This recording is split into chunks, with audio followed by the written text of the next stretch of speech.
Le contexte d'abord. Dans le monde aujourd'hui, la question de l'identité ou des repères identitaires se pose avec acuité. Dans la mondialisation où l'universalisme tend à confondre l'ensemble des peuples et les unir dans une seule et même civilisation, la problématique de l'identité culturelle, de l'antériorité des civilisations nègres se pose de façon constante. On a vu certains auteurs parler d'une identité qui ne serait pas que nègre, mais qui serait une identité plurielle. À ces auteurs, d'autres ont répondu, ont questionné plutôt l'antériorité. D'où viennent-ils? Qui sont-ils et pourquoi sont-ils devenus ce qu'ils étaient? Vous allez reconnaître dans cette problématique le questionnement d'un auteur particulier, Gaston Kelman, qui disait notamment « Je suis noir et je n'aime pas le manioc ». Cette façon de s'affirmer pouvait faire penser que Gaston Kelman récusait la thèse de l'antériorité de son histoire et l'antériorité de la civilisation nègre. La problématique que nous allons aborder pose bien la question de quelles sont les traces, comment transcrit-on, comment rend-on compte, comment fait-on valoir et qu'est-ce qui fait valoir quoi.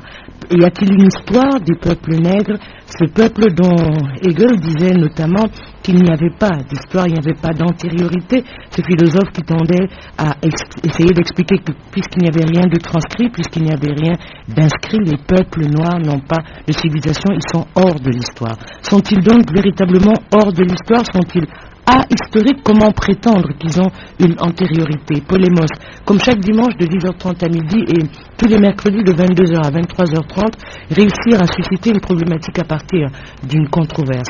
Si les peuples noirs n'ont pas de civilisation, n'ont pas d'antériorité, comment expliquer qu'ils appartiennent à la civilisation du monde? Polémos, c'est un temps d'antenne où vous, monsieur, vous dans la gouaille, les prises de position, les activités dérangent, suscitant dans les bars, les chantiers, les tournes d'eau, des pour ou des contre aussi systématiquement irréductibles les uns que les autres, c'est vous qui êtes mon invité. Docteur Emmanuel Wogno, vous êtes universitaire, haut fonctionnaire, mais aussi le fils du père, comme on dit, celui dont on va parler aujourd'hui des œuvres choisies, Eugène Wogno, donc Lolong, c'est ça, hein? Donc Lolong.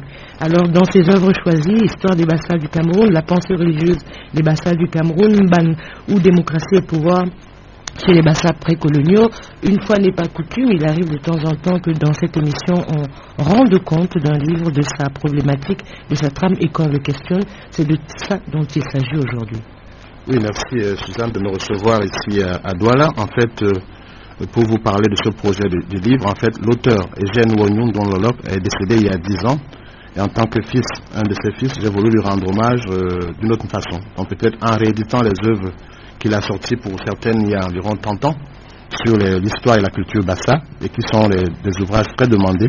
J'ai pensé qu'il fallait faire un travail dessus, voir s'ils sont toujours pertinents aujourd'hui, 20 ans, 30 ans après.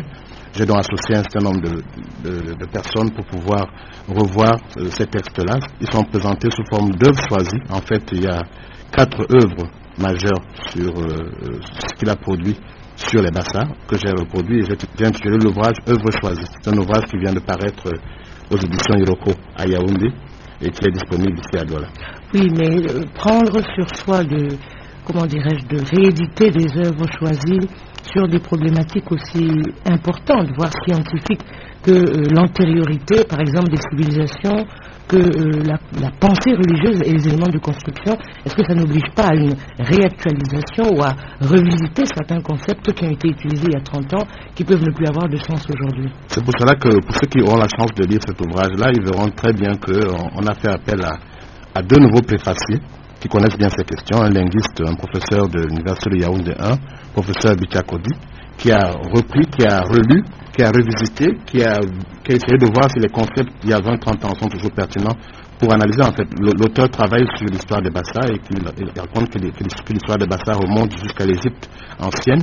Et je crois que ceux qui liront l'ouvrage verront que le professeur Bichakodi explique bien que l'ouvrage reste pertinent aujourd'hui, 20-30 ans après, et que d'ailleurs beaucoup de travaux sont venus confirmer ce qu'il disait déjà à l'époque. Mais on peut considérer que dire que l'histoire des Bassa remonte à l'Égypte antique, c'est pas une nouveauté. Cher Anta Diop, quand il parle de l'antériorité des civilisations nègres, il comprend l'ensemble des peuples des civilisations nègres et pas exclusivement les Bassa.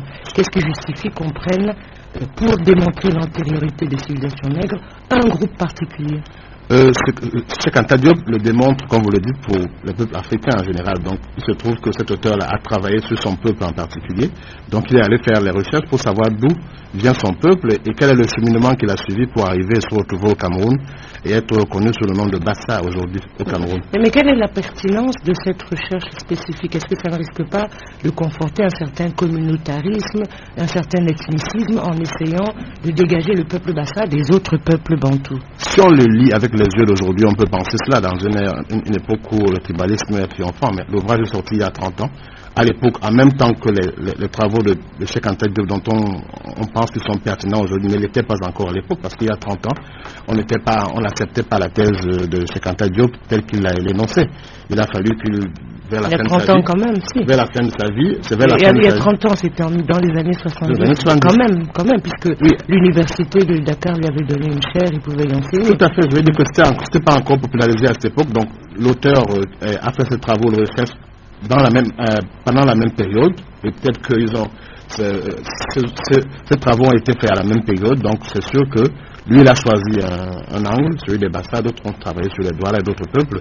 C'était un choix personnel. Mais est-ce qu'il n'y a pas un problème, je dirais, conceptuel, parce que la thèse de Cheikh Anta Diop pour démontrer l'antériorité des civilisations nègres, c'était pour casser la logique de la disparité de nos civilisations et des différences entre, mettons, les Bassas du Cameroun, ou bien comment vous les appelez, ou les autres peuples d'Afrique, puisque le colonialiste avait essayé de faire croire que chacun de nous venait de quelque part d'autre, et lui a démontré qu'il y avait une unité culturelle à partir de ce qu'on pourrait appeler une matrice commune à l'ensemble des peuples. L'unité n'empêche pas la diversité. Je crois que l'auteur, je ne parle pas en son nom, mais je pense que l'auteur, dans sa recherche personnelle d'identité, parce qu'avant de savoir qui on est globalement, en tant que Camerounais par exemple ou Africain, il faut d'abord qu'on sache qui on est individuellement. Donc peut-être que l'auteur, je ne parle pas à sa place, en recherchant ses racines, a voulu d'abord comprendre d'ailleurs, il n'a pas écrit que sur les bassins, il a écrit sur d'autres éléments, mais là ce sont ces travaux qui sont des travaux majeurs sur le peuple bassa, qui est un des peuples du Cameroun. Il y a des travaux qui sont faits sur d'autres peuples du Cameroun, et je pense qu'il a voulu à l'époque travailler sur un certain nombre d'aspects de ce peuple-là. Aujourd'hui, ces ouvrages sont épuisés et étaient demandés parce que, en fait, c'est pour répondre à une demande. Il y avait une demande énorme. Je me suis dit qu'il fallait. D'ailleurs, on voit depuis que l'ouvrage est sorti, ça fait 1 mois, 2 mois. Il est presque épuisé puisque les gens le demandent. Mais c'est une demande partielle. Parce que est-ce que c'est dans la mesure où il s'agit que de l'histoire du peuple Bassa, non rattaché à l'histoire des autres peuples bantous, est-ce que la demande ne concerne pas que des spécialistes ou essentiellement des bassaphones? Parce que si on ne comprend pas le Bassa, il y a une partie en Bassa et l'autre partie en français. Je ne le pense pas. Pendant mon séjour à Douala ce week-end, j'essayais de voir qui sont les gens qui achètent cet ouvrage-là. Parce qu'au départ, je pensais que ça intéressait que les Bassa. Et je dois dire que là où je l'ai déposé, là où en fait le commercial l'a déposé dans les églises de Bassa, parce que le père était le chef d'ancienne de l'église, connu dans son église, l'EPC, dans les églises et un peu partout. Ce n'est pas là qu'ils se vendent le plus. Ils se vendent le plus dans les grandes librairies comme Clé, et ceux qui acceptent ne sont pas souvent, j'en connais quelques-uns, ne sont pas souvent des Bassas. Mais ils sont des linguistes. Qui veulent comprendre. Non, pas des linguistes, pas du tout. Des anthropologues. Non, des gens qui s'intéressent, qui veulent comprendre. Mais quand vous dites beaucoup, c'est quand même pas 30 personnes sur 100. Oui, mais je veux dire que moi j'ai des gens qui m'ont appelé pour me demander qu'ils veulent lire, qui ne sont pas du tout des Bassas, ils ne sont pas du tout des linguistes. Je pense que moi, personnellement, ça ne me gêne pas que d'autres personnes ont fait ces travaux pour d'autres peuples.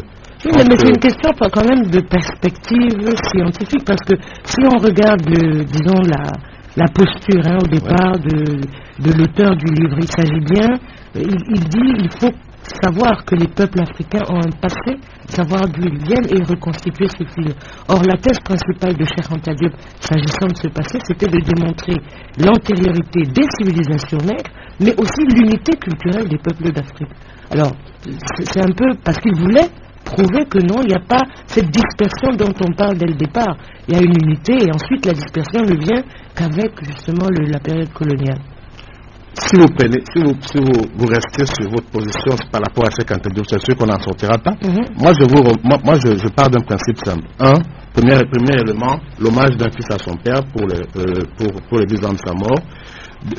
Comme c'est un homme qui aimait la culture, qui a beaucoup écrit sur la culture. Deuxièmement, il y a une demande forte parce que les nouvelles générations, d'ailleurs, vous avez vu que j'ai dédié cet ouvrage à mes enfants, qui sont la génération Internet, qui ne connaissent pas du tout leur culture. Je crois qu'aujourd'hui, plus que jamais, il est important. En tous les cas, les gens qui ont reçu cet ouvrage, beaucoup de gens d'ailleurs, parce qu'il y a une partie, si vous voyez l'ouvrage tel qu'il est conçu, il y a l'ouvrage de base qui est en bassa, et les autres ouvrages sont en français. Et je dois dire que beaucoup de gens, beaucoup de nos élites, beaucoup de gens lettrés, même sur les bassins, ne lisent pas le bassin. Donc, j'étais très content de pouvoir peut-être à travers cela, parce qu'il y a une version d'histoire de bassin écrite en bassin et en français. Donc, j'ai voulu mettre ça comme ça ensemble.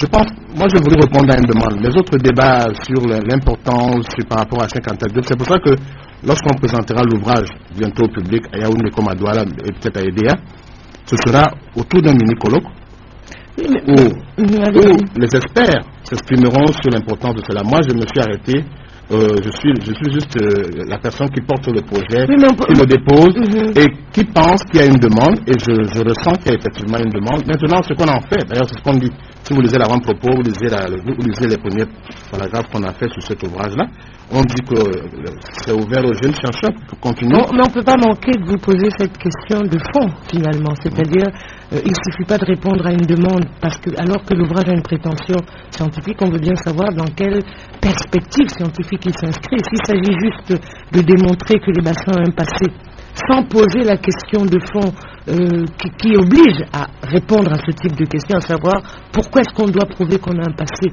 les bassins ou les autres, alors que pour les autres peuples ça ne se pose pas, ça ne sert pas à grand chose de proposer un ouvrage comme ça. Moi je pense, je comprends bien qu'on est à Polémos, donc il y a de la polémique, mais je veux dire que moi je me dis, la personne, le citoyen de base qui n'a pas le même niveau de... Combien de gens savent ce que Cheikh Anta Diop a écrit? Moi je suis enseignant d'université, j'enseigne dans les grandes écoles, je ne connais pas. L'autre fois j'ai posé la question à mes étudiants, dans les grandes écoles du Cameroun, est-ce qu'il y a quelqu'un parmi vous qui a lu Cheikh Anta Diop? Presque personne. Donc je veux dire que pour moi cette démarche individuelle, même moi ça ne me gênerait pas. L'autre fois je suis intervenu sur CRTV m'accompagne, personne m'a appelé en me disant qu'à travers ce monsieur, à travers mon frère, il a appris l'histoire de son peuple moi. Je me dis que ces travaux avaient leur importance. D'abord à l'époque de montrer que les Africains peuvent faire des recherches sur leur propre histoire, parce qu'il faut quand même dire vous l'avez dit au début, qu'on dit qu'on est des peuples ahistoriques, donc on n'est pas capable d'avoir une histoire même écrite. Donc c'était d'abord un défi à l'époque. Remettons-le dans le contexte. Mais c'est dans ce même contexte que Cheikh Anta Diop sort sa thèse. Oui, donc je dis donc dans le même contexte. Mais il veut prouver pas seulement qu'il y a un passé, mais qu'il y a une sorte de continuité et surtout une unité. Moi, ce qui me dérange, c'est cette fragmentation de l'histoire des peuples nègres. Chaque peuple va se lever, les Pongos vont faire leur histoire, dans tous les cas, les Douala, etc. Est-ce que c'est une démarche qui est vraiment, je dirais, utile scientifiquement? La fragmentation existe, sinon il n'y aurait pas le Ngondo, il n'y aurait pas le Ngoun et toutes ces histoires où chacun essaie de retrouver ses racines. Personnellement, moi, ça ne me gêne pas. Lorsque un chercheur ou quelqu'un fait son travail, il le porte au public, alors d'autres personnes doivent continuer, ouvrir des perspectives nouvelles. D'ailleurs, dans la préface faite en français par le professeur Bichakodi, il dit bien qu'un professeur qui s'appelle Umdigi, qui est professeur d'égyptologie à l'université de Yaoundé 1, a repris ses travaux, a fait sa thèse et a confirmé un certain nombre de thèses. Il a prolongé la réflexion. Donc, lorsqu'on ouvre un chemin, on laisse les autres ouvrir, élargir, aller dans tous les sens, mais on ne peut pas interdire à quelqu'un de faire une recherche. Mais on peut, quand on réédite, de remettre le livre dans une perspective qui concerne l'ensemble des peuples d'Afrique et pas exclusivement. Si vous aviez lu, en tous les cas, ceux qui liront l'ouvrage, qui ont lu les premières pages, que ce soit parce qu'on a fait beaucoup de précautions, étant universitaire, et en fait lire aux universitaires, aux personnes qui connaissent très bien ce sujet, je fais lire au professeur Mboui, à d'autres personnes on s'est dit que on ressort les œuvres telles quelles, on les a corrigées, adaptées pour certaines cartes qui étaient un peu datées, les mettre un peu avec les éléments nouveaux. Mais je veux dire que le travail, par exemple, nous projetons, et cela est dit en quatrième de couverture, sortir un peu plus tard, comment on a dit cela, un travail critique sur l'œuvre de l'auteur, parce que beaucoup de gens ont commencé à écrire sur cette œuvre-là, en apportant des critiques qui doivent exister. Moi, je trouve que j'ai voulu retranscrire les ouvrages tels qu'ils sont sortis à l'époque. C'est très bien vu. Lorsqu'on lit la préface, l'avant-propos, on comprend très bien la démarche. Très bien la démarche. Maintenant, à chacun soit d'apprécier ou de ne pas Mais apprécier. c'est ce que nous sommes en train d'apprécier. Tout à fait. C'est ce que nous sommes en train d'apprécier, c'est-à-dire les limites de la démarche. Oui, non. Chaque démarche peut avoir une limite, mais pour l'instant, je considère que vous restez sur un seul point. Moi, je dis simplement que, je vous dis encore qu'aujourd'hui, parce que quand on parle de Cheikh Anta Diop, c'est dans nos milieux intellectuels. Combien de personnes? Oui, mais il faut justement que les gens sachent que Cheikh Anta Diop, c'est pas c'est pas quelque chose d'ésotérique, c'est quelque chose de fondamental sur lequel s'appuie même la démarche de votre père dans sa recherche justement. Tout à fait, la démonstration, c'est quand même la matrice. Oui, la démarche, je suis d'accord avec vous, mais je dis simplement que c'est une démarche individuelle d'un chercheur sur un sujet. C'est comme si on empêchait quelqu'un d'aller faire. Mais on peut l'inscrire dans une perspective plus large que cette démarche, ou interroger les limites. Là, pour l'instant, comme je vous l'ai dit, si vous regardez, vous lisez bien les éléments qui expliquent la démarche, vous verrez bien que la première étape de notre démarche, c'est de ressortir les œuvres telles quelles, parce qu'il y avait ressortir les œuvres telles quelles. Deuxième étape, il y aura certainement un ouvrage avec l'œuvre et la critique et les perspectives dont vous parlez. D'ailleurs, c'est pour ça que je suis en train de vous dire que pour présenter l'ouvrage au public, nous avons choisi la formule d'un mini-colloque où s'opposeront des linguistes, des anthropologues, des historiens sur la pertinence de l'ouvrage. Et ce qu'elle ouvre comme perspective. Voilà, complètement. Ok, de toute façon, on va revenir tout de suite après la pause sur l'œuvre elle-même, sa méthodologie, les thèmes et les sujets, et puis avant de reposer la question de fond. Merci. Tout de suite après, le premier choix musical. Merci.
Voilà, vous êtes bien sur la FM 93, Radio Equinox, en compagnie du docteur Emmanuel Wagnou, qui est universitaire et haut fonctionnaire, et nous parlons d'un livre que l'édition Iroko a choisi de présenter. Iroko est une nouvelle maison d'édition qui vient aussi, disons, animer la scène éditoriale camerounaise. Elle a une collection qui s'appelle Logos. La collection Logos a pour objectif de rendre compte d'un certain nombre de travaux scientifiques sur nos cultures et sur notre patrimoine de manière explicative, interpellative ou de manière affirmative.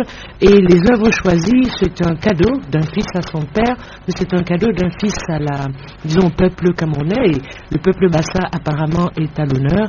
Et on constatait tout à l'heure au cours de la petite discussion que nous avons eue, Emmanuel Wagnou, que le livre se situe dans une perspective, disons, de repérage patrimonial, de définition de l'antériorité de l'histoire des Bassa, en particulier de leur cosmogonie et croyance, mais aussi du système étatique et du pouvoir, c'est-à-dire les trois piliers qui fondent finalement une civilisation.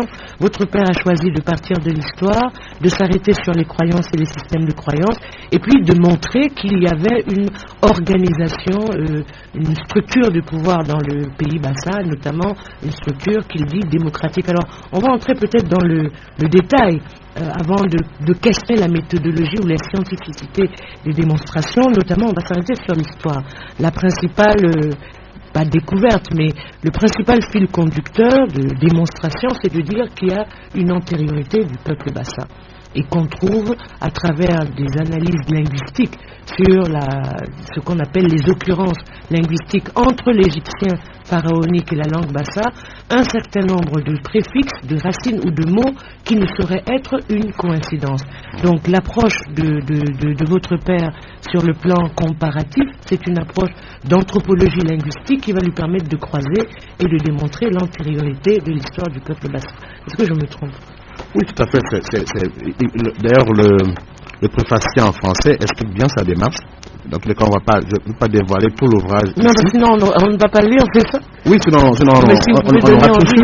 Mais je vais dire que tout ce que vous dites là, il a utilisé tous ces éléments-là, techniques-là, pour pouvoir comprendre. Parce qu'il faut dire que à l'époque, il allait faire ses recherches à l'école pratique des hautes études qui est devenue l'EHS.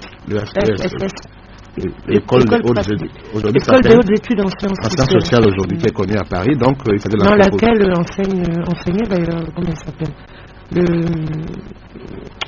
il s'appelle, l'historien camerounais. Non, congolais là. Obenga. Non, pas Obenga, l'autre. Oh, son nom m'échappe. Comment il s'appelle? Historien congolais. Oui, historien, sociologue congolais, très connu. Bokolo. Et voilà. Elikien Bokolo. Voilà, donc en fait, sa recherche a commencé d'abord sur le terrain au Cameroun, en essayant de recueillir un certain nombre d'informations sur les sages du peuple bassa, les Bombok et autres, et en allant à Paris continuer sa recherche et à l'UNESCO pour trouver un certain nombre de documents qui lui permettaient de faire ce traçage que vous venez de décrire. Donc, effectivement. Donc son corpus, c'était la parole des anciens. Parole des anciens. Les textes écrits qui étaient préservés à l'UNESCO. Mais essentiellement, c'était des textes qui rendaient compte. C'était des récits ou bien c'était des témoignages linguistiques, de mots. C'était quoi exactement? C'était un peu de tout ça. Des textes écrits, des témoignages, et puis un certain nombre de documents qui lui permettaient effectivement de faire des rapprochements à travers les racines des mots. C'est vrai que c'est une des critiques fortes qu'on a dû lui faire. C'est parce qu'il y a un mot, une racine qui se retrouve au Libéria ou au Tchad ou je ne sais où, qu'on peut dire qu'il y a des Bassas dans tous ces pays-là. Donc je veux dire que c'est une des critiques qu'on lui a fait à l'époque, qu'on lui refait brièvement dans la préface qui est faite par l'universitaire Bichakodi.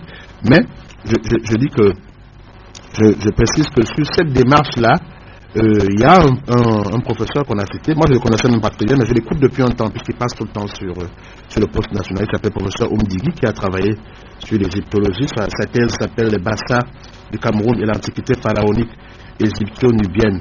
Donc, il a soutenu à l'Université de Lyon 2 en 1997, professeur Oumdigui, qui revient sur ces éléments-là et atteste de la pertinence de oui, ces analyses. Mais on accuse aussi Omdigi d'être comme une sorte de NIP, c'est-à-dire de trouver des arguments scientifiques à l'élaboration d'un bassaïsme, au même titre qu'il y aurait eu le niambéisme ou d'autres choses comme ça. Et donc, à tout prix, Omdigi aurait tendance à vouloir démontrer, presque par déduction, qu'il y a véritablement ces correspondances culturelles entre tous les bassins que l'on retrouve disséminés de par le monde.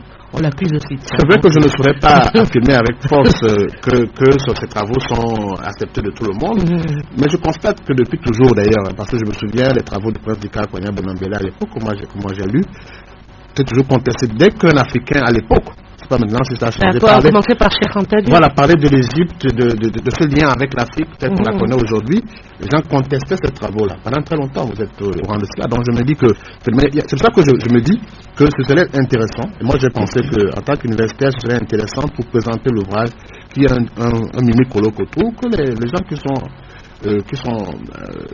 connaissent bien ces questions-là puissent en parler. Moi, je ne suis pas linguiste, je ne suis pas anthropologue, je suis plutôt politologue de formation.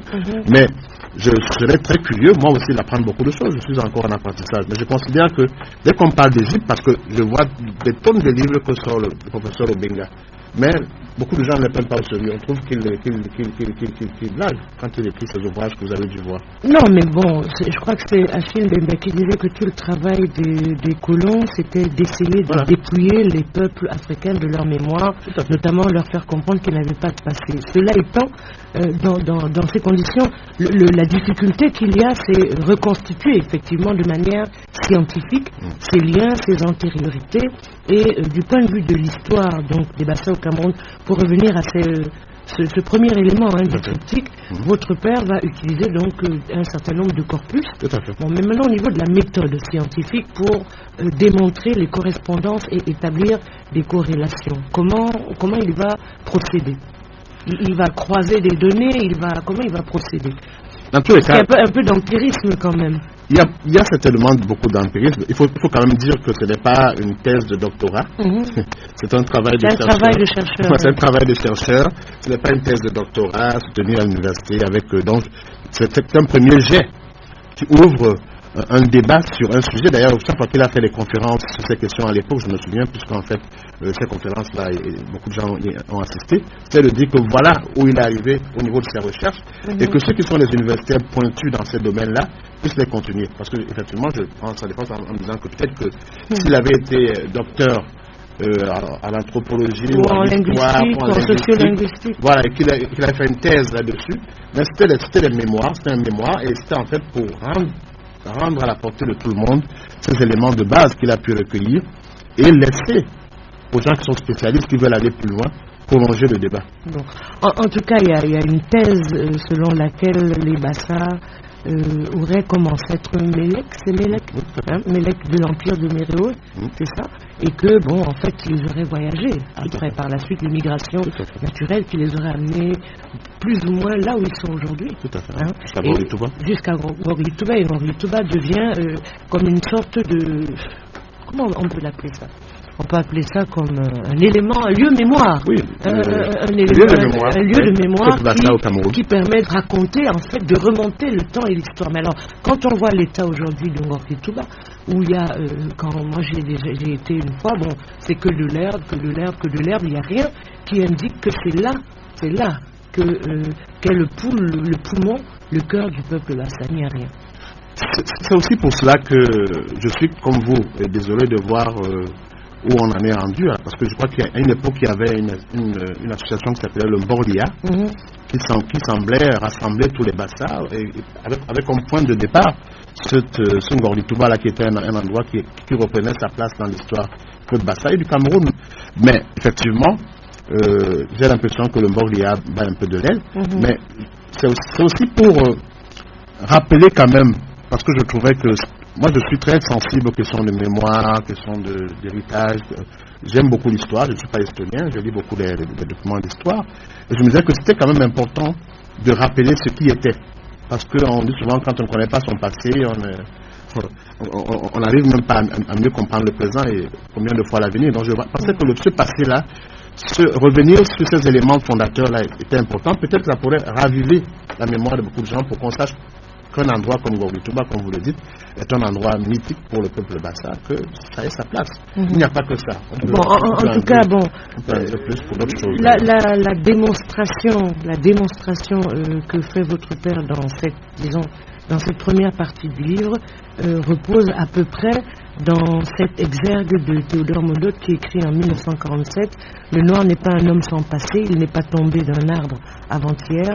L'Afrique est littéralement pourrie de vestiges préhistoriques et certains se demandent même depuis si elle n'aurait pas, contrairement à l'opinion courante, vu naître l'homme proprement dit. » En tout cas, cette question est déjà résolue puisqu'on sait d'où vient Lucie. Et bien avant Lucie, le premier squelette humain, c'est sur le continent africain. Donc, votre père, sur cette partie de l'histoire, spécifie simplement l'histoire d'une de nos communautés en racontant d'où ils viennent. J'invite les auditeurs et auditrices à s'offrir ce livre pour Noël, par exemple, et comme ça, ils sauront un peu mieux d'où vient le peuple bassa à partir de l'approche, évidemment, de Eugène Ouagnou, une approche qui est naturellement testable si on considère que toute œuvre scientifique peut être remise en cause à travers de nouvelles méthodes. Donc, en attendant qu'il y ait des nouvelles recherches ou un questionnement, il continue dans son travail. En fait, il s'appuie sur un strict d'histoire, donc.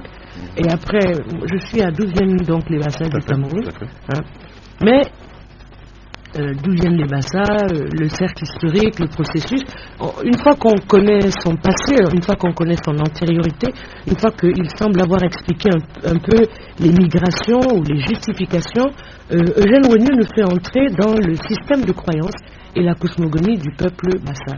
Et ça, c'est le deux éléments du triptyque. Si je me réfère au livre. Alors j'ai des problèmes avec votre livre parce que il y a un ordonnancement que je ne comprends pas. Oui, on était à l'histoire et dans la partie historique, il y a d'où viennent les bassas, c'est ça. Ensuite, il y a le cycle historique, c'est-à-dire comment tout s'est passé finalement, les mouvements. Comment ils ont voyagé. Comment ils ont voyagé, qui est venu aussi vers eux, quelles ont été les rencontres, les civilisations. C'est ce qu'on appelle les cycles historiques. Et on s'aperçoit que ces cycles ne se sont pas passés que de façon pacifique, c'est-à-dire les rencontres et les mouvements, puisqu'il y a une partie réservée à la période allemande et la période coloniale, dont tout un chacun sait que c'est une période qui a été extrêmement lourde en pays bassa, puisqu'il y a eu des villages qui ont été rasés, qui ont disparu. Il rappelle cela, mais malgré tous ces villages rasés, eh bien, il y a quand même des choses qui semblent rester au niveau de la cosmogonie et du système de pensée, la pensée religieuse des Bassa au Cameroun. Il dit que c'est un... Oui, allez-y. Non, le Mbok, effectivement, il explique comment fonctionnait le Mbok chez les Bassa précoloniaux. En fait, donc le Mbok, là, on en est à la structure politique. Oui, tout à fait. Donc, il explique comment fonctionnait la société, d'ailleurs, au temps des Bassa précoloniaux. Et il raconte l'évolution, effectivement, mais je vais dire que on ne peut pas dire que la structure fonctionne aujourd'hui comme elle fonctionnait hier. Vous avez dit qu'il y a eu tout ce passage-là, et puis le peuple Bassa, il y a l'histoire. Il y a l'histoire récente, et l'histoire ancienne de la colonisation, et puis l'histoire récente des indépendances, qui fait que nos structures traditionnelles ne sont plus aussi, efficaces, ou bien aussi fortes, qu'on peut le voir un peu dans le nord-ouest, ou bien dans l'ouest, ou bien dans le grand nord. Oui, mais il restitue en fait l'organisation du pouvoir dans le pays bassa, dans le contexte des exigences de l'époque. Maintenant, la question qu'on peut poser dans cette façon de présenter, c'est presque comme s'il parlait de quelque chose qui est consubstantiel au peuple bassa, c'est-à-dire cette pratique du pouvoir collégial et qui serait restée indéfiniment au-delà du temps. Et on sent bien que dans le pays bassa, il y a cette tendance à vouloir faire croire que les Mbok peuvent jouer la même fonction alors que la société a radicalement changé. Non, je vous restitue. En fait, moi, je vous rappelle simplement qu'il ne faudra pas lire cet ouvrage avec les yeux d'aujourd'hui. Il faut considérer que ces travaux ont été écrits en 1972-75, donc il y a environ 30 ans. Donc, nous avons ressorti ces ouvrages tels quels, et tout ce qu'il dit là s'arrête à la période de 1975. Et aujourd'hui, c'est pour ça qu'il est comme je vous l'ai dit, il est très important qu'on voit ce qui s'est passé depuis. Mais même c'est pour ça que ça serait intéressant quand même d'entrer dans le détail. Vous ne voulez pas trop entrer dans le détail, je vous comprends, parce que si on dit tout dans une émission, les gens n'auront plus envie. Oui, mais quand même, il faut avoir disons la quintessence quand même de ce qui est dit pour chacune des parties. Pour l'histoire, on comprend la méthode, on comprend d'où viennent les Bassa, on sait comment il l'a pratiqué. Maintenant, sur la cosmogonie et les croyances, il parle du nyambéisme et enfin on va finir sur la structure du pouvoir. Non mais il parle en fait, vous savez que... Je ne comprends pas pourquoi il dit que le Bassa, la pensée religieuse du Bassa est un aspect du nyambéisme négro-africain. Pourquoi un aspect et pas le nyambéisme du tout? Vous savez bien que ce débat sur le nyambéisme, comme je vous le dis, moi je me souviens encore de tout ce débat qu'il y a eu sur parce que le nyambéisme, celui qui en parlait le plus ici au Cameroun à l'époque, le professeur, le docteur, en fait le prince Dika Kwanya Bonambela. Donc il inscrit cette recherche sur la pensée religieuse de Bassa dans ce nyambéisme négro-africain. Vous parlez tout à l'heure de Cheikh Anta Diop. Donc au plan global, il se situe dans cette mouvance-là. Mais il rappelle quand même que les Bassa avaient leur façon de concevoir Dieu. Oui, c'est-à-dire Dieu. En quoi est-ce que le nyambéisme se distingue du christianisme ou du bouddhisme ou d'autres systèmes de croyances et cosmogonie religieuse? Il explique, je ne veux pas entrer dans les détails. Les auditeurs veulent bien savoir ce que c'est que le nyambéisme. Est-ce que vous pensez que tout le monde... Le nyambéisme, d'abord sur ça, nous l'appelons Dieu Nyambé. Dans le nyambéisme, ils comprendront très bien que c'est certainement le culte du Nyambé. Donc, est-ce que le nyambéisme c'est le déisme ou le culte du Nyambé comme le christianisme et le culte du Christ? Sauf que le Nyambé ne s'appelle pas de la même façon chez les Bassas et le Lombi.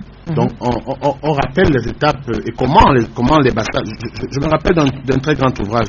C'est ça que, en fait, je n'arrête pas de dire que c'est vraiment un travail pédagogique parce que je me rends compte que tout le monde n'a pas eu la chance, et ça c'est très important, d'avoir ces lectures-là bien avant. Moi je me souviens d'un ouvrage que j'avais lu à l'époque parce que nous pensions tous qu'il n'y avait pas de croyance en nos dieux, en notre cosmogonie avant l'arrivée des Blancs. Les livres, on nous a fait croire cela.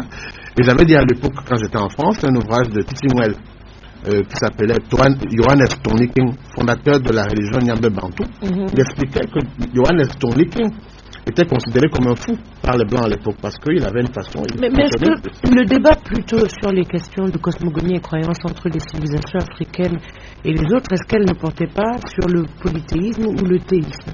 Parce que, et est-ce que justement des gens comme Dika Akwa et votre père n'ont pas tenté de vouloir à tout prix faire entrer l'Afrique dans une civilisation universelle en disant que non, le théisme a toujours existé chez nous, la preuve, l'existence d'un être suprême qui s'appelle Unyambé ou Ilolombi.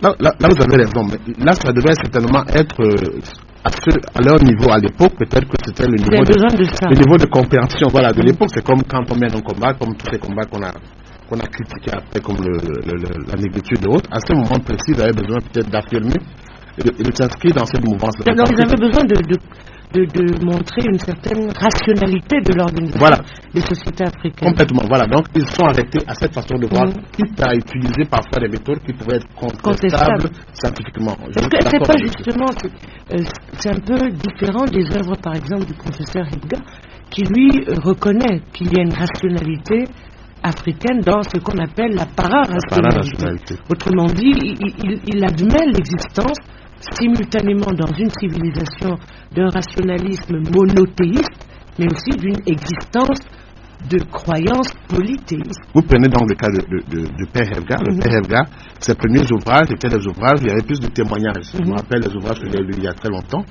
Donc, il est arrivé parce qu'il a continué à faire des recherches, à travailler, et quand il y a des découvertes nouvelles, il intègre ça dans sa démarche, et il est arrivé, comme d'ailleurs le père de Roni, j'ai vu ses derniers ouvrages, ne sont pas comme les premiers, le jeu de ma chèvre et autres. C'est-à-dire qu'ils sont arrivés à un niveau où ils ont compris qu'il fallait peut-être considérer qu'on peut aussi commencer à faire des recherches sérieuses sur ces questions dont vous parlez. Sur les autres croyances. Voilà, donc, mais pendant longtemps, c'était des ouvrages de témoignages, c'était des discours qui n'étaient pas compris ni acceptés. Mais ce qui est gênant quand même dans la démarche de Eugène Ouignou, c'est encore une critique, c'est que à force de vouloir montrer la rationalité de nos civilisations, on peut les mouler dans un modèle juste pour montrer qu'on ressemble aux autres, alors que la rationalité de l'Afrique ne tient pas au fait qu'elle ressemble aux autres, mais au fait qu'elle a sa propre élaboration, sa propre construction. C'est pas gênant. Je ne pense pas que quand vous lisez en profondeur l'ouvrage, vous pouvez penser qu'il veut montrer qu'on ressemble aux autres. Je pense plutôt qu'il montre qu'on a quelque chose de différent. Mais comme on est dans un monde où il y a des rapports de force, l'idée de ces chercheurs de cette époque-là, des années 70, c'était quand même de faire croire qu'il y a autre chose que le discours officiel, le discours qui avait cours à l'époque, qui considérait que nous n'avions rien à apporter. Donc je pense qu'on peut s'arrêter à ce niveau et voir que peut-être que bon, c'est ça que ce qui m'inquiète plus, c'est de savoir de découvrir que 30 ans après, beaucoup de travaux n'ont pas été faits dans ce domaine-là. Et c'est ça qui est plutôt inquiétant. C'est-à-dire que quelqu'un ouvre une piste, comme tous les pionniers. Un pionnier ouvre une piste de recherche et peu de gens suivent.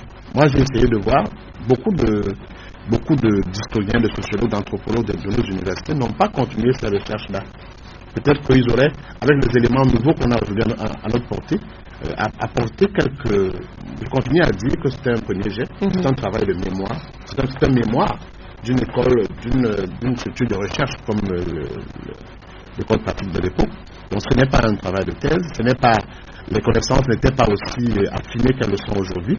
C'est sûr que si quelqu'un retravaille, c'est pour ça que je dis que la deuxième phase de notre travail consistera à apporter un regard critique. Donc là, on interpellera ceux qui connaissent ces questions-là, de voir qu'est-ce qui a changé, qu'est-ce qu'on peut qu'est-ce qu'on peut jeter. En tous les cas, aucune œuvre n'est parfaite, mais c'est très important de montrer, voilà, quel était l'état des connaissances à l'époque. Certaines ont été confirmées, certaines peuvent être discutables, mais au moins, voilà. Et je dis que de ce point de vue, moi je trouve que c'est un travail immense qu'on fait parce que... C'est un travail immense, mais quand même c'est gênant que le travail soit toujours axé ou polarisé sur un segment de nos populations. C'est un peu gênant. Quoi que vous dites. Sur ce point-là, vous dites qu'il n'y a pas de débat. Non, j'ai pas dit qu'il n'y a pas de débat. Sur ce point-là, je continue à vous dire que moi, l'unité n'empêche pas la diversité. Et cette unité dont vous me parlez de Cheikh Anta Diop, elle n'existe pour l'instant nulle part, que ce soit sur le plan politique ou ailleurs. Sur le plan de la recherche. Donc, je veux dire que même sur le plan... Parce que la démonstration de Cheikh Anta Diop, c'est justement pour battre en brèche la thèse de ces tribus que nous avons toujours été, qui n'ont donc pas d'unité propre et que l'on peut malaxer, manipuler de n'importe quelle façon. C'est pour ça que ça thèse même sur le plan de la pensée, même sur le plan de la philosophie, là où on dit on se débat sur le plan de la philosophie, sur le plan de la pensée, combien de gens ici peuvent, en faisant des travaux de recherche dans un domaine même historique et autres, citer d'autres universitaires, historiens, philosophes des autres pays africains. Il n'y a même pas cette unité. Oui, mais on peut se poser la question, qu'est-ce que ça apporte de savoir que le peuple Bassa a des croyances et des cosmogonies, le peuple Douala a des croyances et des cosmogonies, sans qu'on essaye de montrer ce que je pourrais dire, les invariants de ces croyances et cosmogonies au niveau des peuples bantous. Dans un monde globalisé dans lequel nous sommes aujourd'hui, ces petites différences sont-elles importantes? Elles sont très importantes. Dans un monde globalisé, les gens ont besoin de savoir d'où ils viennent. Je me souviens... Moi, je comprends bien, mais mon problème, c'est l'efficacité de cette connaissance, de l'acquisition de cette connaissance dans le contexte du monde globalisé, comme vous dites, où l'Afrique, le Cameroun, en tout cas les entités doivent être plus unies, plus cohérentes, chercher plutôt ce qui les rattache plutôt que ce qui les différencie. Vous êtes sans ignorer qu'on vient d'une très longue nuit coloniale, on a passé une longue période de dictature, les gens redécouvrent leur communauté, leur histoire, leurs croyances. Moi je pense que ce stade premier pour moi, tout le monde n'a pas la chance de lire. Moi, personnellement, je n'ai pas besoin de ça pour comprendre telle ou telle chose. Mais je me dis que la majorité des gens, et je dis que c'est mon souci d'éducateur, enseignant les personnes qui ont un niveau de maîtrise de DEA et de me rendre compte que le minimum qu'on doit connaître sur l'histoire de l'Afrique n'est pas connu par nous. Je suis d'accord, mais moi... Et je me dis que peut-être ce stade premier est important en même temps que les stades globaux sont importants. Moi, je ne suis pas contre l'unité, je suis aussi pour la diversité. Mais parce que quand je lis ce qu'il écrit sur les Bassa, c'est ce qu'on a pu écrire sur les autres peuples bantous, ce n'est pas différent. Alors, quelle est la spécificité, je pourrais dire, de son approche?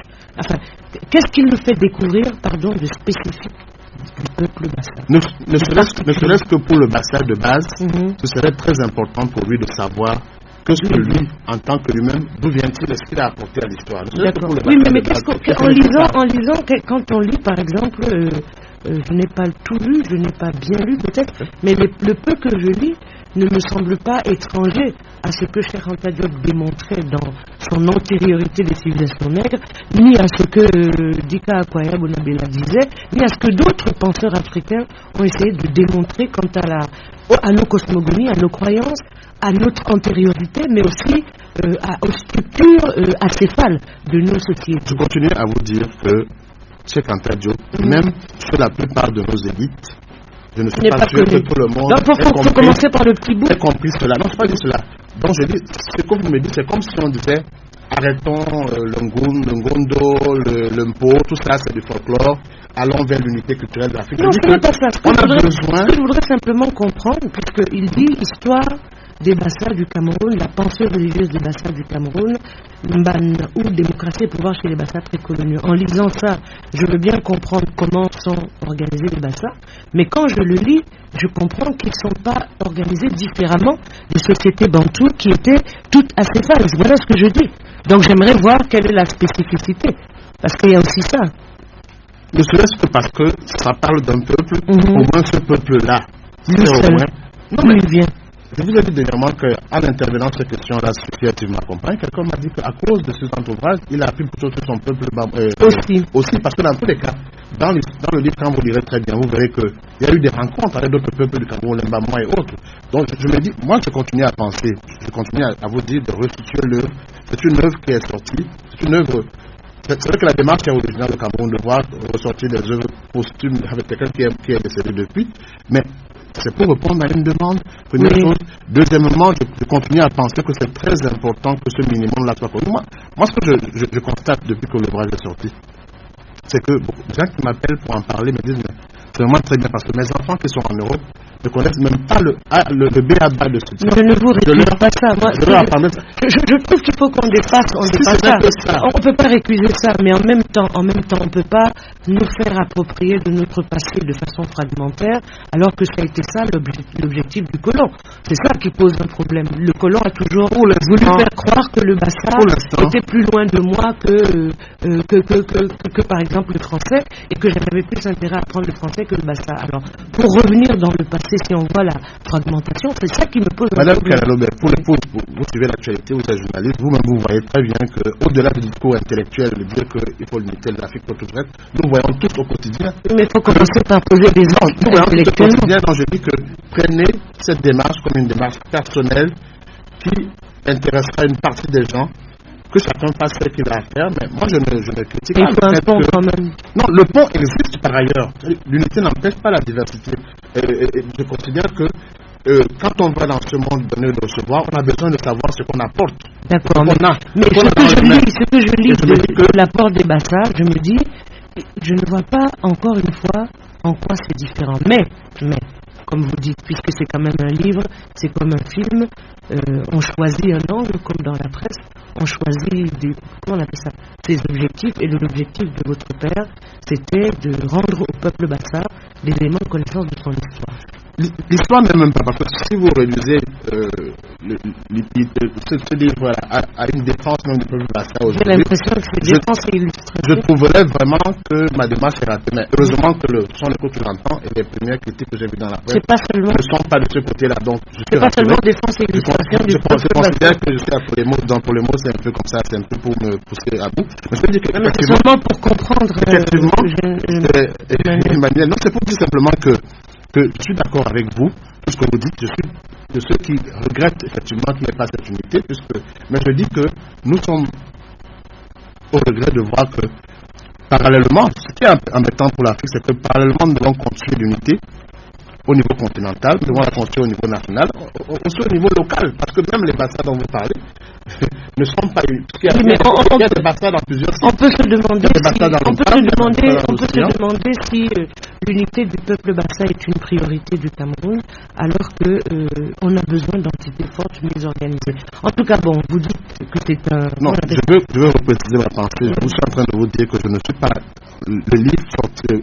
Réduire le livre à cela, ce serait à voir peut-être que j'ai. Mais je dis que heureusement que vous n'avez peut-être pas Parce qu'on a pris cette précaution-là. Et d'ailleurs, si on n'avait pas pris cette précaution, toutes ces sommités qui sont associées à l'ouvrage ne l'auraient pas fait. Parce que toutes les sommités, Bassa, il faut raconter, oui. Parce que ça s'est ouvert à d'autres, justement à d'autres universitaires qui ne sont pas forcément Bassa, mais qui sont linguistes ou anthropologues et qui connaissent bien les sociétés acéphales, l'histoire des religions chez les Bantous. Je me souviens que j'étais à une dédicace d'un ouvrage du père Bondi. Et un journaliste qui revenait tout le temps sur la même question, il a dit: vous avez votre livre dans la tête, moi j'ai le mien dans la tête, donc écrivez le vôtre. Le mien, je l'ai écrit, j'ai dit ce que j'avais à dire. Ce que je veux dire simplement, c'est un peu une réponse. Non, c'est une réponse. Vous ne pouvez pas écrire un livre, on vous pose une question et puis vous brûlez en plus en disant écrivez votre livre. Nous revenons sur la même question. Je suis en train de vous dire, et je veux que ce soit retenu. Je dis que heureusement que les critiques que j'ai vues dans la presse écrite et à la radio ailleurs ne sont pas dans ce sens. Je veux dire que il était question de ressortir des ouvrages qui sont épuisés et nous avons choisi d'appeler ça œuvre choisie parce que nous avons aligné, au lieu de les mettre comme ils étaient en vrac, on a commencé à les mettre, on les a mis plutôt dans un ordre qui était un ordre chronologique. Il a d'abord écrit Mingando Bassa Kouba, après il a écrit la version française qui est une synthèse de la version Bassa qui est quand même le texte de base. La pensée religieuse des Bassa, Mbang ou démocratie et pouvoir sur les Bassa. Donc, on a voulu mettre ces 4 ouvrages. On s'est arrêté pour l'instant à faire lire à ceux qui connaissent ces questions. Ce n'est pas une question de Bassa, de ne faire lire au Bassa ou non Bassa. Le stade était un stade premier. Nous avons annoncé clairement. Et je ne refuse pas. La seconde phase. Ce que je constate simplement, je ne refuse pas que vous ayez choisi un angle, mais vous devez accepter que dès que vous proposez un livre au public, eh bien chacun puisse apporter une critique quant à l'approche. Toujours est-il quand même, pour sortir un peu de cette défense et illustration d'un livre, et je vous comprends, hein, je rappelle, c'est œuvre choisie de Eugène Wonyou, et Histoire des Bassa du Cameroun, la pensée religieuse des Bassa du Cameroun, Man ou démocratie et pouvoir chez les Bassa précoloniaux. On peut considérer que ces 3 points, c'est un triptyque qui permet de comprendre quelle est l'unité, la cohérence d'une civilisation particulière. Et vous avez entendu Emmanuel Wonyou tout au long de cette partie affirmer qu'il faut bien commencer par quelque chose, si c'est un segment. On commence par les Bassa, on espère que Iroko va aller au-delà et que bientôt la collection Logos va nous proposer des éléments qui vont nous permettre de comprendre que nous sommes peut-être tous et un même peuple issu d'un même ancêtre économique. On va revenir justement tout de suite après la deuxième pause musicale. On va vers la conclusion maintenant, monsieur Wonyou. Tout de suite après la pause musicale.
Voilà, vous êtes bien sur la FM 93, Radio Equinox, en compagnie du docteur Emmanuel Wagnou. Ce matin, pour les mots, c'est bon, pas pareil que d'habitude. On parle d'un livre, Œuvre choisie, Histoire des Bassa du Cameroun, la pensée religieuse des Bassa du Cameroun, Man ou démocratie et pouvoir chez les Bassa précoloniaux, qui est une réédition par la maison Iroko des œuvres de Eugène Wagnou Dong Lolang. J'arrive pas à bien prononcer décidément. Et ces œuvres choisies posent une problématique qui peut être résumée en cette phrase: en finir, sonner la fin de nos ancêtres les Gaulois. Autrement dit, partir à la recherche de l'authenticité africaine, connaître son passé, savoir d'où on vient, relier un peu l'histoire de chaque peuple, et notamment du peuple Bassa, à son antériorité, et découvrir à travers ce livre un peu la cosmogonie et les croyances des peuples Bassa, les différents cycles historiques et migratoires, mais aussi la structure du pouvoir dans le pays Bassa. On observe, même si Emmanuel ne semble pas d'accord, que tout ce qui est dit dans les principes, les valeurs, les croyances de ce peuple bantou ressemble à s'y méprendre à ce que l'on pourrait retrouver chez les peuples Rosta ou Zoulou d'Afrique du Sud, en tout cas tous les peuples bantous. Emmanuel nous dit qu'il est quand même important de comprendre comment chaque segment de ces peuples bantous fonctionne, et que l'une des utilités de ce livre, c'est d'abord peut-être de poser un certain nombre de points de méthode, ensuite des questions fondamentales qui ont été l'objet de plusieurs controverses tout au long de l'histoire des peuples africains. Ces questions sont: est-ce qu'on a une histoire? 2. Avons-nous des religions? 3. Est-ce que nous avions des sociétés organisées? Sociétés organisées, c'est la dernière partie du livre, en fait, en français, où on parle justement de Bam. Ça veut dire quoi? Bam. Oui. Bam. La conception du pouvoir. La conception du pouvoir chez les Bassa. Donc ça, c'est la dernière partie des œuvres choisies, où Eugène Wagnou parle carrément de l'organisation qu'il considère démocratique, mais que d'autres scientifiques disent assez faille. C'est-à-dire qu'il n'y a pas un chef unique, il y a un conseil de sages, et la prise de décision est une concertation entre les différentes institutions qui sont mises en place. L'auteur explique lui-même à la page, je ne retrouve pas la page, mais en fait, en commençant cette partie de son ouvrage, que dans ce chapitre, nous allons examiner tout à fait la fonction élective, le mot de désignation du Mbombo, en tant que membre désigné à l'Assemblée du Mbok, déjà en matière législative. L'idée, Mbok, c'est-à-dire comment on met en place ce qui va diriger le Mbok, et les organismes ayant pour vocation d'appliquer les décisions des réunions du Mbok. En fait, il explique comment fonctionnait le Mbok Bassa à l'époque. Et ce qui serait intéressant, c'est de voir si ce Mbok fonctionne encore aujourd'hui comme il fonctionnait à l'époque. Mais avant de voir, on fasse une comparaison. Quand il dit comment, est-ce que dans la société Bassa à l'origine, il y avait le Mbok? Quelles étaient les instances autour desquelles on prenait la décision? Qui avait le pouvoir? Et quelle était la source du pouvoir des différentes institutions? Il explique très bien. Tout ça est expliqué. Il explique très bien le fonctionnement du Mbok en tant qu'organe législatif. Le Mbok était l'organe législatif. Comment se réunissait le Bambombo, donc le Conseil des sages. Le lieu même de la réunion était un lieu qui n'était pas un lieu comme ça banal. Il était bien choisi. Il explique très bien comment le Mbombo était un personnage, comme lui-même dit, un personnage multidimensionnel. Il explique, il donne quelques exemples de grands Mbombo qu'on a eu dans le pays Bassa, et pour montrer comment cela fonctionne. En fait, ce qui est important, je dois le dire, au-delà même de tout ce qu'on a eu comme débat tout à l'heure, c'est aussi que on annonce pour très bientôt l'étude des langues nationales dans les écoles. De la maternelle, très bientôt. Et on n'a pas encore choisi ces langues-là, mais peut-être il y aura peut-être de Bassa. C'est aussi, cet ouvrage permettra aussi, on a discuté avec une personne qui a lu l'ouvrage, permettra aussi peut-être, si le Bassa est choisi comme langue, que les gens puissent prendre un ouvrage comme ça. Avant qu'on aille chez les Bassa, moi je voudrais qu'on fait la langue dans la langue, je voudrais qu'on en termine avec l'organisation du pouvoir à l'époque, parce que vous-même vous posez une question, voir si les Mbombo ont toujours la même valeur aujourd'hui, mais c'est impossible que ce soit la même chose. Les sociétés ont changé, la dévolution du pouvoir aussi, les structures les sources du pouvoir, idem, on est maintenant dans une république. Est-ce que les membres doivent avoir une fonction, et s'ils devaient en avoir une, quelle fonction? Parce que lui, il essaie de restituer les choses dans une perspective, pas pour les figer. Sa démonstration, c'est de dire, attention, vous avez toujours dit que nous n'avions pas de société organisée, que nous n'avions pas d'histoire, que nous n'avions pas de religion. Voilà ce que je vous apprends de mon passé. Mais est-ce qu'il le fait pour qu'on dise, transposons donc le passé à aujourd'hui? Non, on ne peut pas transposer, on ne peut pas hésiter tel quel, parce qu'il y a eu quand même une évolution, il y a des changements politiques, sociaux, etc. Et je dois dire qu'aujourd'hui, la façon dont fonctionne bon, et puis cette histoire de bonbon, il y a beaucoup de débats, parce que ce n'est pas seulement chez les passages, c'est un peu partout. Vous l'avez bien dit, je ne suis pas contre ce que vous dites en disant que ce qu'on a dit dans cette œuvre on peut retrouver sur les doigts là, sont tous un peu partout. Et les travaux de Robinga et d'autres historiens le montrent très bien. Mais c'est que ce peuple-là, voilà comment il fonctionne, il est parti de son expérience personnelle pour pouvoir expliquer comment ça fonctionne. Donc, je veux dire, au fond, le problème c'est que on constate que ce n'est plus les bombes aujourd'hui, les gens qui n'ont pas parce qu'on a la République dans tous les cas. Mais c'est sûr qu'on aimerait peut-être qu'ils aient plus de pouvoir que d'autres chefs traditionnels, en fait, comme d'autres chefs qui sont dans d'autres régions. C'est un peu paradoxal, parce que vous n'allez pas vous servir de l'histoire pour figer la société camerounaise à des structures sociales et de pouvoir qui avaient une valeur à un moment, mais qui risquent de sont toujours reconnues aujourd'hui. Même si elles sont reconnues, elles n'ont plus la même valeur. Elles n'ont plus la valeur puisque la société a changé son système de valeur. Nous sommes en République. Oui, la République reconnaît cette situation traditionnelle. Mais elle a bien tort de reconnaître. C'est peut-être une des difficultés que le Cameroun a, franchement. Ce n'est pas seulement le Cameroun, beaucoup de pays africains. Vous pensez qu'il faudrait balayer la tradition? Pas balayer la tradition, mais les structures de pouvoir ont une fonction conjoncturelle.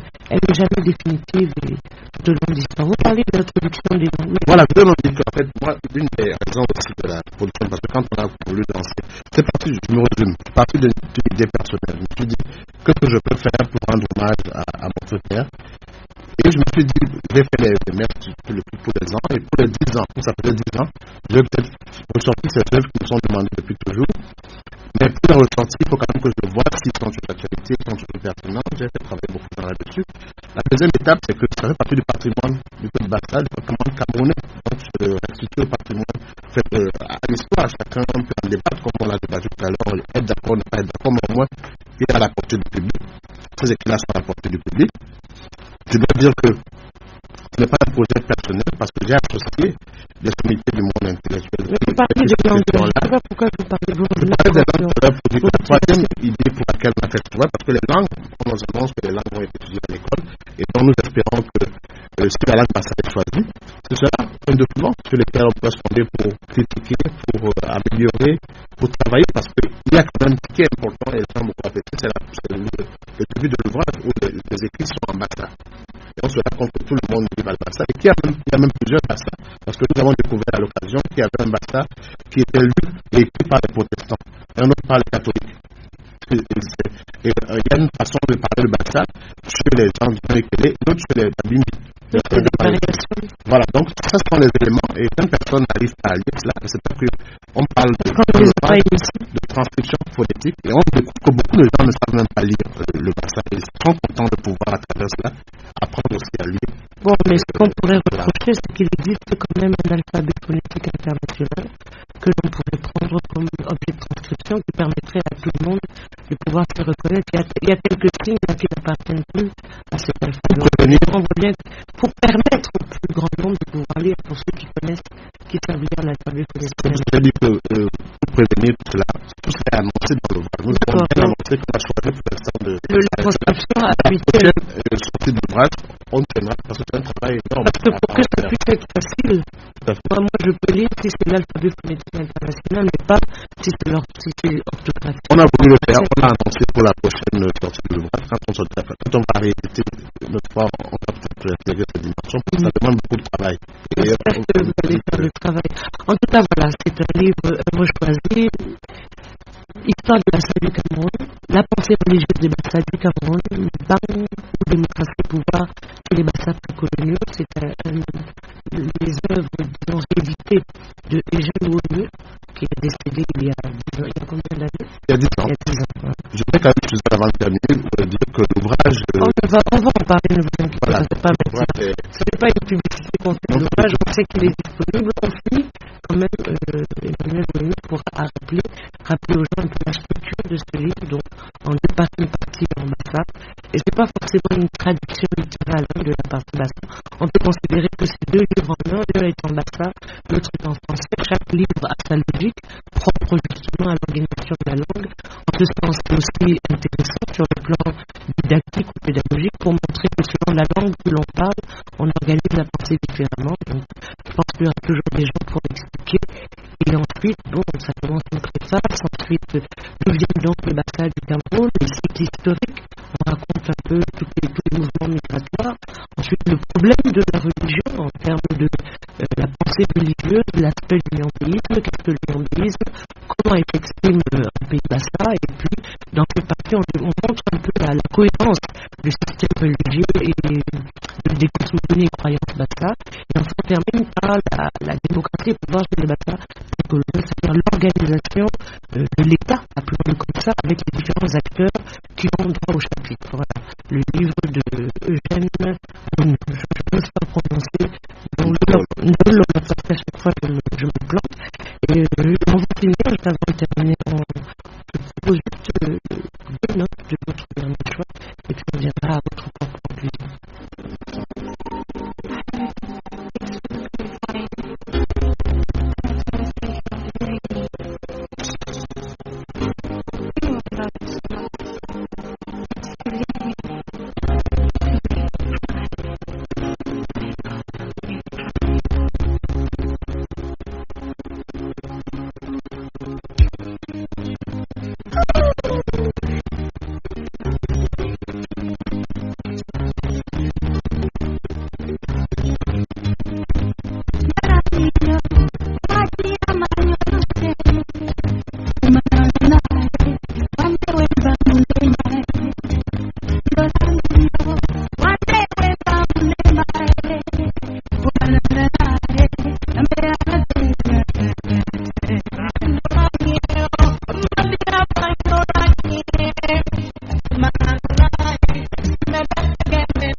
Voilà, vous êtes bien sur la FM 93 Radio Equinox pour des raisons exceptionnelles, puisqu'on est en période de fête, on oublie de terminer cette émission un peu plus tôt que d'habitude. La conclusion revient à Emmanuel Boigny, deux mots, et puis on va vous dire au revoir. Oui, mais je voulais dire que je suis très content d'être à Douala pour pouvoir en parler, parce que c'est à Douala que j'ai fait le temps. C'est à Douala qu'il est le plus connu, parce qu'il a vécu près de 50 ans ici à Douala avant de décéder, il a atterri ici à Douala. Donc c'était important pour moi de choisir une mission comme la vôtre pour pouvoir en parler. Merci d'avoir eu l'occasion d'en parler, même sur la bonne photo. Ça permet quand même de montrer que ce n'est pas un ouvrage sectaire, ce n'est pas une démarche valide non plus. C'est pour cela que je dis que présenter l'ouvrage est choisi aussi, c'est-à-dire qu'il y aura un polo où les gens vont échanger et ils auront droit à des discussions de l'ouvrage, et c'est pas autre chose. Troisième élément que je voudrais signaler, c'est que l'ouvrage est disponible dans les librairies. Ici à Douala, on le trouve à l'IPACAP et dans les librairies comme Attila et autres. On peut le trouver à Yaoundé, on le trouve à des en fait, dans tous les cas, l'ouvrage et pour pouvoir être à la portée de tout le monde, on a, malgré le fait que nous a coûté attention, on a mis un prix de 4 000 francs pour qu'il soit accessible à tout le monde, parce que c'est beaucoup plus des petits gens qui demandent cet ouvrage-là, qui ont besoin de comprendre, de savoir, et beaucoup de jeunes qui veulent savoir un peu d'où vient-il, le pourquoi de certains nombre de choses. Je pense qu'on a trouvé une formule, on a cherché un certain nombre de livres qui nous ont aidés matériellement, on a en fait un livre là qui a été presque subventionné, et cette subvention permet que l'ouvrage soit un peu modique. D'accord. Alors le fondement quand même du livre, c'est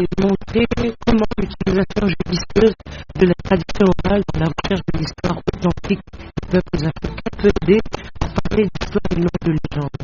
Il va suivre chronologiquement les passages depuis plus de 4000 ans jusqu'à nos jours, raconter les croyances, le système de rationalité dans la religion, comprendre donc l'union-théisme, mais surtout aussi l'organisation du pouvoir, autrement dit, entrer dans l'antériorité de l'histoire.